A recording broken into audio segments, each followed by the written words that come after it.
বরবাদ movie দেখেছে যারা, শাকিব খানের প্রেমে পড়েছে তারা। মেগাস্টার শাকিব খান অলওয়েজ বাংলাদেশের সুপারস্টার। তার ছবিগুলোই হলো হিট, বা তার ছবি আসলেই হলগুলোর মালিকরা কারাকারি শুরু করে দেবে। হ্যাঁ, তো করবে, এটাই কারণ শি ইজ মেগাস্টার। দেন বরবাদ যে মুভি এসেছে, বরবাদ হচ্ছে যে তুফান, দেন প্রিয়তম, ওইগুলোর ভেঙে দিয়েছে, ওইগুলোর রেকর্ড ভেঙে দিয়েছে বরবাদে।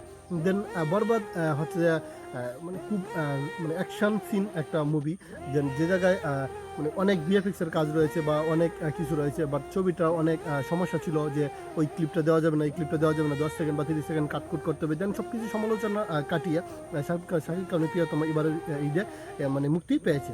দেন হৃদয় আহমেদ শান্ত পরিচালিত ছোট পর্দায় সে নাটকে অভিনয় করে, নাটকের ডিরেক্টর। সেই জায়গা থেকে বড় পর্দায় এসে প্রথমবারে এসে বাজিমাত করে দিয়েছে। বাট শাকিব খান, সবাই বলে যে গল্প ভালো হলে ছবি চলবে, বাট এই জায়গায় গল্পও ভালো, মানে ছবি নায়কও ভালো। দেন দুজনই এক জায়গায় সামঞ্জস্য হয়ে যেভাবে হয়েছে। আর জিশান গুপ্ত ভারতের, সে যেভাবে অভিনয়টা করেছে মিশর সওদাগর, দেন ওয়াসাম একটা ছবি, অনেক সুন্দর একটা ছবি। দেন সবাই বরবাদের প্রেমে পড়ে গেছে। দেন বরবাদের সবচেয়ে বড় বিষয় হচ্ছে যে জিল্লু যে ক্যারেক্টারটা, সেটা অনেকের মনে জুড়ে গেছে। দেন অনেকে রিলস আপলোড করতেছে, অনেক ভিডিও বানাইতেছে। দেন সব কিছু মিলে বরবাদের প্রেমে আপনিও পড়বেন যদি বরবাদ দেখে থাকেন। আর যদি না দেখে থাকেন তাহলে দেখে আসবেন অবশ্যই বরবাদ মুভিটা।